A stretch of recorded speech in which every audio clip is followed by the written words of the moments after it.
Political Philosophy is a Morin Academy podcast. And today I am returning to Science, Politics, and Gnosticism by Eric Voegelin. And this is part of the larger series on this book. So if you like this, you should go back and watch the first one, find the playlist. I do a lot of playlists, so look for those on my channel. But at any rate, I'm in the chapter called Science, Politics, and Gnosticism. And as I indicated last time, Eric Voegelin seemed to have a particular problem with Marxism.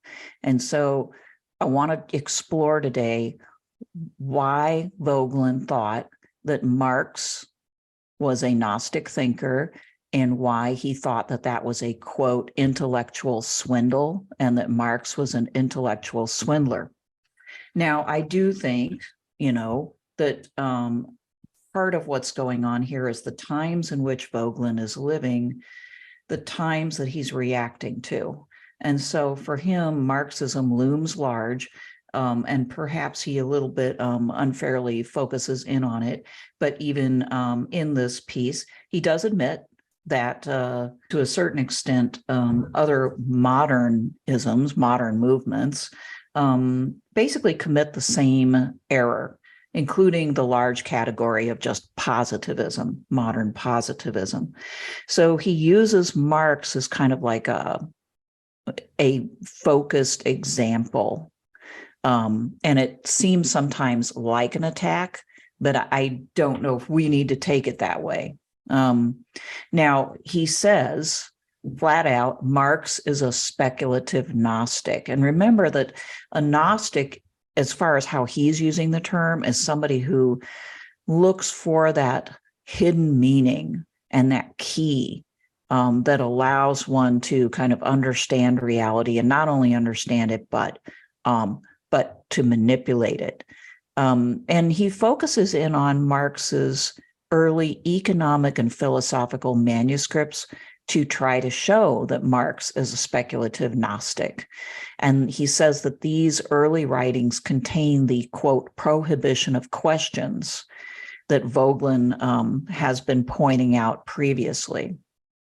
He very much disagrees with what he sees as the modern tendency to prohibit questions about existence, the metaphysical questions. And I guess the way I see it is that another line of attack here that I've seen other thinkers use is, like Strauss, for instance, is to just go to modern positivism, to go to that moment in time when political science separated off from political philosophy, you might say, the Machiavellian moment, the point where political thought attempts to abandon questions about what is ultimately true and, what is good. Okay. So he doesn't use the same method, but he's trying to get at the same problem that Strauss did. And he just flat out says Marx does not have an adequate answer to the question about origins.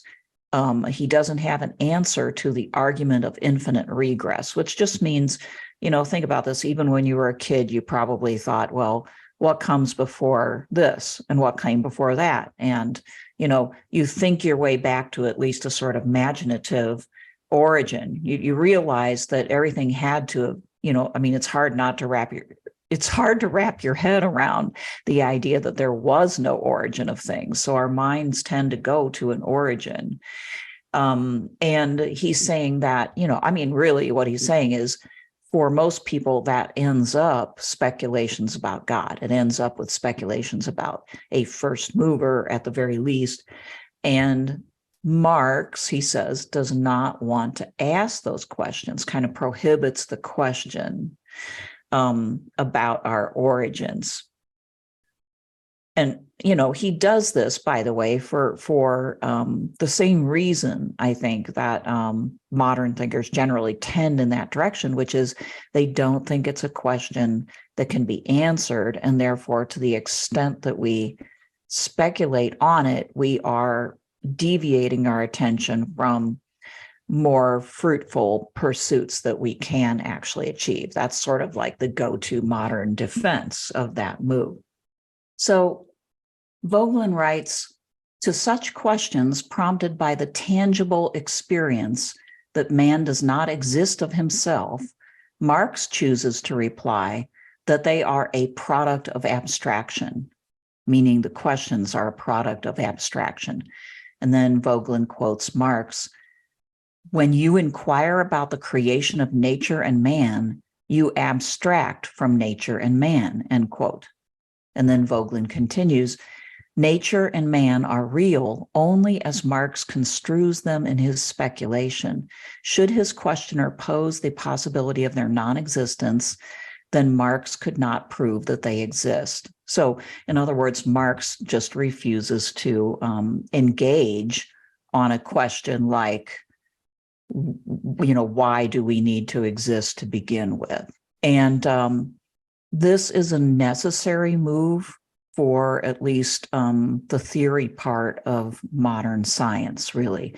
And a lot of scientific work has been built upon abstracting, you might say, and only focusing in on that which you can see and measure and count. Okay, so that's he's pointing at something that's it's a just ubiquitous move that has helped to build up science. But I don't think Voegelin would disagree with that statement that I just made. But he disagrees with the tendency of the scientific mind to say, and those questions of existence are not valid, or that they're not important and they have no bearing upon what we do. Voegelin argues that Marx breaks off debate by arguing that for socialist man, such a question becomes a practical impossibility. And this is where he calls Marx an intellectual swindler, which is it's a remarkable thing for a scholar to say. I found the language to be really interesting here. An intellectual swindler is like fighting words or something, and it's not what you expect in a scholarly manuscript. I think that it for me, it kind of speaks to the level of feeling that Voegelin had, or his antipathy for communism in particular, that he would use that type of language. But he does point out, to be fair, that Marx is not alone in this maneuver, and he points to National Socialists basically as doing the same thing. And this is also where he identifies positivism as a main culprit.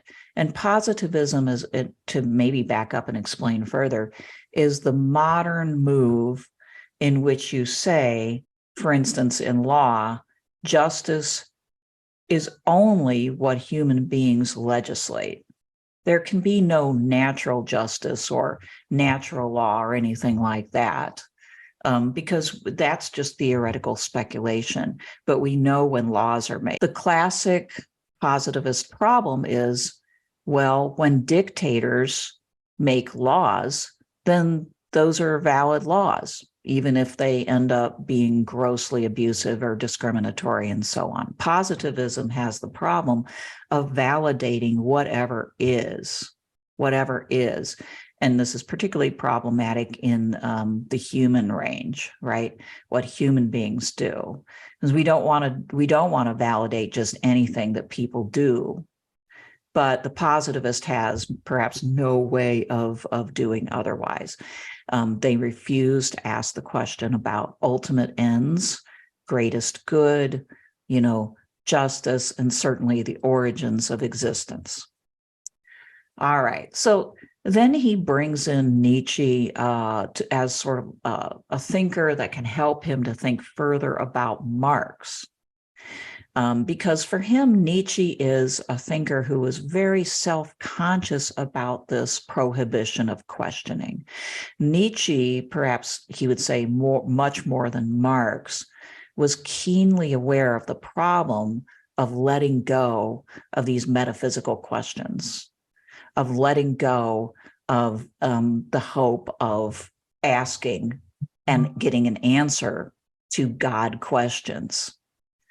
And this is what tormented Nietzsche and led to him trying to find some way beyond this modern tragedy. And this was, Nietzsche's building up of various aspects of his theory, including eternal return, but certainly of this will to power, this idea that within the human being is the will to power, the will to dominion, the libido dominandi, which is, again, the will to power, the desire to dominate. And Voegelin says, the spirit's will to mastery is served in the first place by a suddenly erupting resolve for ignorance, for arbitrary occlusion, a kind of defensive stand against much that is knowable. Moreover, the spirit will to let itself be deceived on occasion. The spirit wills to let itself be deceived on occasion.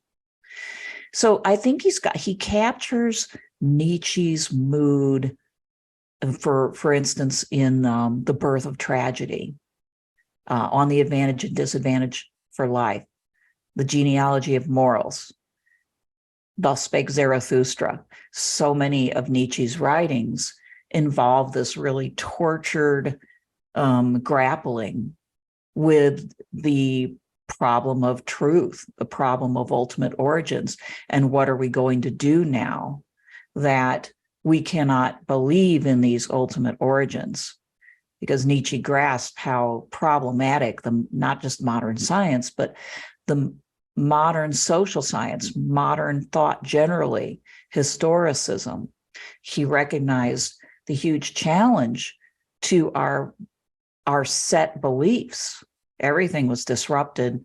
And so, he was grappling with, can we replace it? Can we exercise our own will to power and in effect become like gods unto ourselves, defining right and wrong according to our arbitrary desires. So he is saying here that Nietzsche very consciously turned away from the question of truth, knowing what he was doing, and very consciously began to urge the construction of horizons, or, basically created truths of the moment for the individual, but also maybe for the society. So this is why Voegelin next says about Nietzsche, the remoter depths of the will to power are revealed through the following aphorism by Nietzsche. So then he quotes Nietzsche: to rule and to no longer be the servant of a god, this means was left behind to a noble man, end quote. Left behind after the death of God, so to speak. To rule and to no longer be the servant of a god, this means was left behind to a noble man. And then Voegelin says, to rule means to be God. In order to be God, Gnostic man takes upon himself the torments of deception and self-laceration. So here Voegelin is saying that Nietzsche also is maybe the quintessential modern Gnostic man. And he takes upon himself consciously, in a way that many, he thought, did not, and I think he would be right about that, consciously takes upon himself not only self-deception, but self-laceration. And the reason why he says that is because from Voegelin's point of view, in order to continue in conscious sort of like masking self-deception, you have to do continual harm to your true self, that part of yourself that knows that you're deceiving, that part of yourself that wants something higher and better, and that has to constantly say, no, you are enough, you are enough, you are enough, when you're not enough. According to Voegelin's perspective, you're not enough. And and that this move turns people into these self-deceiving, limited beings. So it is this consciousness of self-deception that is particularly troubling to Voegelin. He says the Gnostic movement does not lead to the erotic opening of the soul, but rather to the deepest reach of persistence in the deception, where revolt against God is revealed to be its motive and purpose. And it's interesting that he's not only examining Nietzsche here, but of course, remember, he's reflecting back onto Marx. And he's actually seeing in Marx's earlier manuscripts, which, you know, like this may not be the case, right? But I'm saying he sees in Marx's early manuscripts this same level of sort of conscious self-deception. So it cannot lead to this erotic opening of the soul, which he has previously identified with true philosophy. You know, that is the source of true philosophy, is the love of the deepest truths and the opening of the soul in order to seek those truths. Instead, it has to sort of close that off, and its revolt against God becomes clear. It simply, in his view, will not go there. So I have a picture of a kitten looking in the mirror and seeing a lion. I suspect that's kind of what Voegelin is thinking people are doing. Philosophers of this modern, whether it's Marxist or in some other ideology, or just the modern positivist point of view that says, this is enough, I am enough. And, you know, I mean, it kind of resonates with what we're told to do when we look into a mirror and give ourselves positive affirmations, right? We want to see the lion, but the lion ultimately, in Voegelin's view, is God, the source of eternal truth. So it's a classic juxtaposition in a way between Marxist atheism as he sees it. I don't think Marxism necessarily has to be atheistic. But, you know, but certainly Marx was an atheist.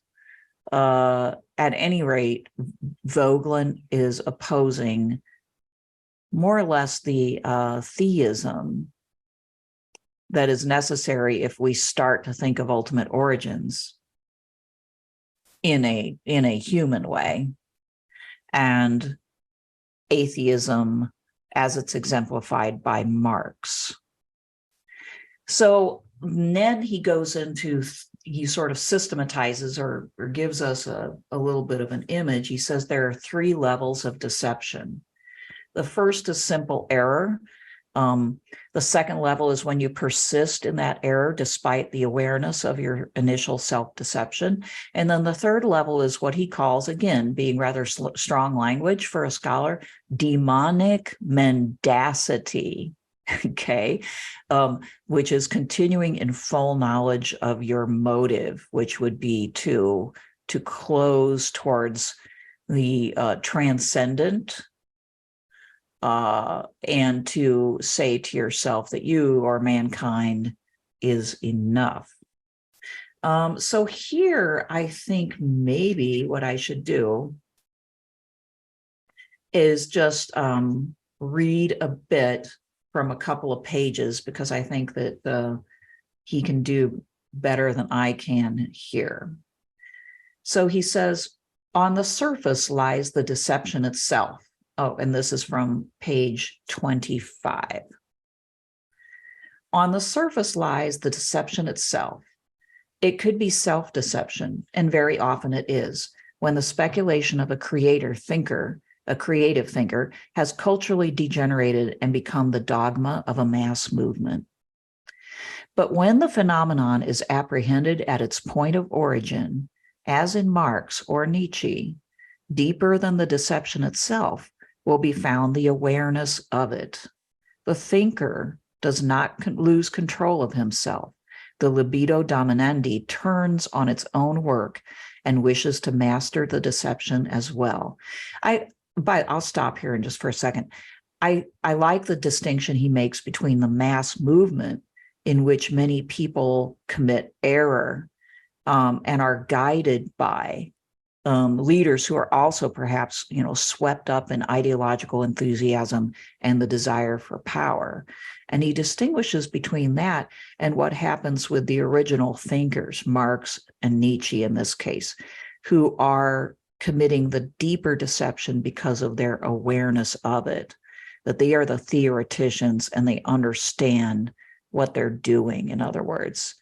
And out of perhaps, at least in Nietzsche's case, a sense of despair, they make this move, which closes to questions, and they do so consciously.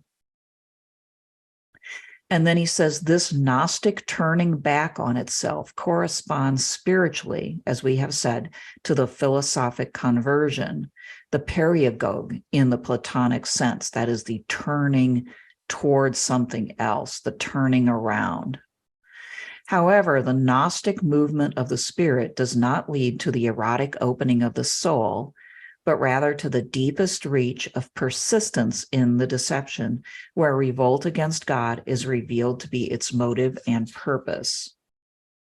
Okay, so that's from page 25.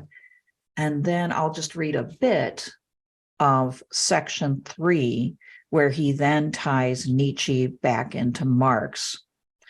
He says the first and second degree, the first and second of the three stages can be seen in the texts we have quoted from Marx. How does Marx stand with respect to the third stage in this movement of the spirit, where rebellion against God is revealed to be the motive for the deception? This is exactly what is revealed in the context of the quoted passages. And then he quotes Marx, one of the early manuscripts. Marx says, "A being regards itself as independent only when it stands on its own feet, and it stands on its feet only when it owes its existence to itself alone. A man who lives by the grace of another considers himself a dependent being, but I live by the grace of another completely if I owe him not only the maintenance of my life, but also its creation. If he is the source of my life, and my life necessarily has a cause outside itself, if it is not my own creation." I'll read that last sentence over again. "And my life necessarily has such a cause outside itself, if it is not my own creation." Now, there's probably more than one way to read that quote by Marx. The other way to read it would be to see the source of creation in this case as the source of the reproduction of the human being, which would be the capitalist. In other words, I could read this and see in it an economic statement, and he's merely talking about economics, and that we cannot reproduce ourselves under capitalism. We have to rely upon the capitalist and money in order to do that. And so there's this great dependency that's created in capitalism and a great deal of power over us. So having not read this particular manuscript, or at least not for a long time, I can't tell you for sure. But I don't know for sure if Marx is talking about what Voegelin thinks he's talking about, because Voegelin clearly takes this as an early sort of rejection of God creator. Now, surely Marx did rather openly reject religion and God, so there's no argument there. But whether he did so here and whether this is evidence of Marx's full consciousness of what he's doing in the same way that Nietzsche was fully conscious of what he was doing, that's another matter. I do think Nietzsche was fully conscious of what he was doing, and that's why he was such a tormented person. I don't know if Marx would fall into that same category. But I'll read just a little bit more. He says, Voegelin says, Marx does not deny that tangible experience argues for the dependence of man, but reality must be destroyed. This is the great concern of Gnosis. In its place steps the Gnostic, who produces the independence of his existence by speculation. It would indeed be difficult to find another passage in Gnostic literature that so clearly exposes this speculation as an attempt to replace the reality of being with a, quote, second reality. A passage from Marx's doctoral dissertation of 1840 to 41 takes us still further into the problem of revolt. Quote from Marx, "Philosophy makes no secret of it. The confession of Prometheus, in a word, I hate all the gods, is its own confession, its own verdict against all gods, heavenly and earthly, who do not acknowledge human self-consciousness as the supreme deity. There shall be none beside it." In this confession, says Voegelin, in which the young Marx presents his own attitude under the symbol of Prometheus, the vast history of the revolt against God is illuminated as far back as the Hellenic creation of the symbol. Again, now this is a quote that clearly shows that Marx is rejecting the idea of God or the gods, but whether he does so with full conscious self-deception is still another matter. So I don't know like how much of Voegelin's argument hinges on full conscious self-deception, but it looks like quite a bit. So this is an outstanding question, right? And I should be able to get through the rest of this section next time. The book takes longer than you would think because even though it's rather short, it's kind of dense. Now, the next, maybe I'll get into the next full chapter because the next full chapter is entitled The Murder of God. So that would go along pretty well with how we've ended here. All right, so this is Voegelin, Science, Politics, and Gnosticism. Don't forget to sign up for the free Morin Academy newsletter. I'll put the link in the notes below. Political Philosophy is a Morin Academy podcast. Thanks, and I'll see you next time.